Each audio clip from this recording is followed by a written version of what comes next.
Добар ден.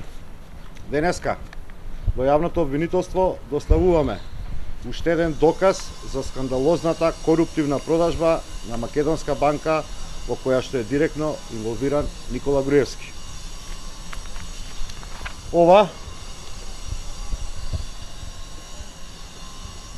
е резултат од вештачењето на аудиоснимката направена во Белград од страна на овластен судски вештак од областа на информатичката технологија.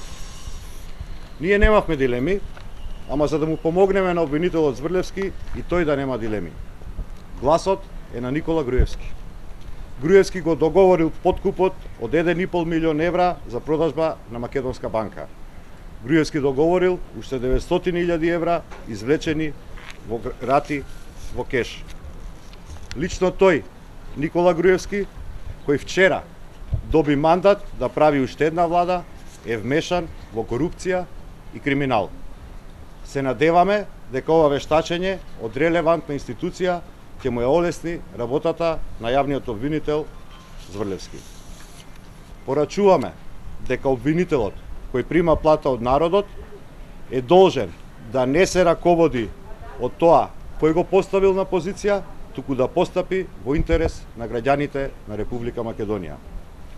Ова е потврдата. Обвинителе, вие сте на потек да го прекинете молкот и да отворите случај за Никола Груевски. Ви благодарам. Имаше спекулации дека овој случај може да се смета за застарен. Се уште чекаме официјално да се произнесе јавниот обвинител. Има ли таква правна норма за да го прогласи за застарен? Постои ли таков механизам во овој случај? Значи, онолку колку што јас го пратев обвинителот, кажа дека ако се уште проучуваат случајот и бргу ќе се произнесат, постои застареност на кривични дела, тоа е нормална категорија во правото, меѓутоа не сум сигурен дека може да се примени во конкретниот случај. Дали сметате дека вештачењето кој го имате вие направено ќе го прифати обвинителот, бидејќи не е по службена должност направено вештачење? Обвинителот конечно треба да се произнесе после скоро повеќе од еден месец молк по овој случај, бидејќи не станува збор за било кого, станува збор за мандаторот за состав на влада на Република Македонија. Знаеме дека јавното обвинителство е многу ревносно кога брка за 10, за 20, за 50 евра граѓани на Република Македонија. Не гледаме зошто Никола Груевски како граѓанин на оваа држава треба да биде поразличен од било кој од нас. Надвор од темата, став за инцидентот во Ѓорче Петров. Социјалдемократскиот сојуз искрено сочувствува до семејството на убиеното момче и изразуваме длабоко жалење за загубениот млад човечки живот.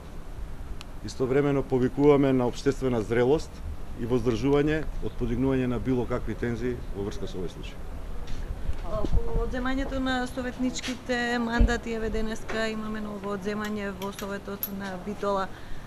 Што преземате на тој план? Социјалдемократскиот сојуз минатата недела поднесе тужба до Управниот суд со барање за времена мерка.